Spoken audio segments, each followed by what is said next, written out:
Outlook brings to you excerpts from its latest issue titled Love Virtually. Ahead of Valentine's Day, Outlook's latest issue explores the many kinds of love, from online dating for the youth and dating for the elderly, to the otherworldly and unrequited love. The issue also looks at how the concept of love has evolved at a time when the divide between communities of different faiths is widened by politics.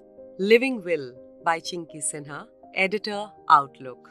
A will is a love letter, a place of hope. A will is also an archive of longings.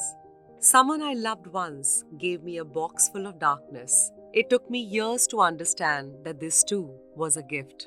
By Mary Oliver. I'm a single woman. I don't have children. I don't own a house yet, or any land. I spend all my money traveling and on collecting books, objects, and furnitures. None of my furniture is in pairs. Everything is singular, like me. I have begun to draft my will to protect my memories. Everything must go like in that story called Why Don't You Dance by Raymond Carver in the book What We Talk About When We Talk About Love. The book lives in one of the shelves.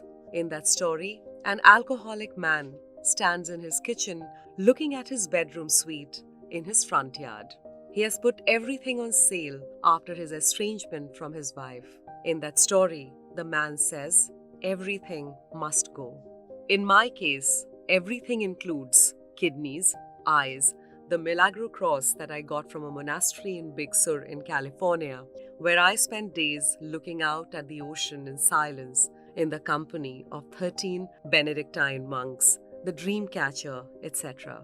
Not that in the general ordinariness of life, these objects I have collected stand out in terms of wealth, but for me, they are precious because they contain stories. Every night, I write the stories of these objects in my house, just in case people who inherit these want to know how these things landed up in my house. I'm not sure if anyone would want any of these glass boxes with an old BlackBerry phone, a voice recorder, a point-and-shoot camera, amongst other things. But a will allows the possibility of storytelling. Writing a book is a daunting task. A will with an annexure is doable. All this is important information, at least to me.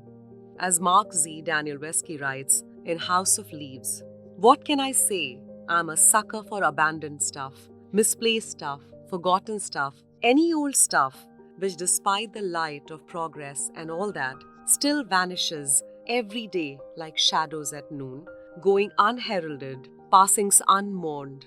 Well, you get the drift. For this and more, read the latest issue of Outlook.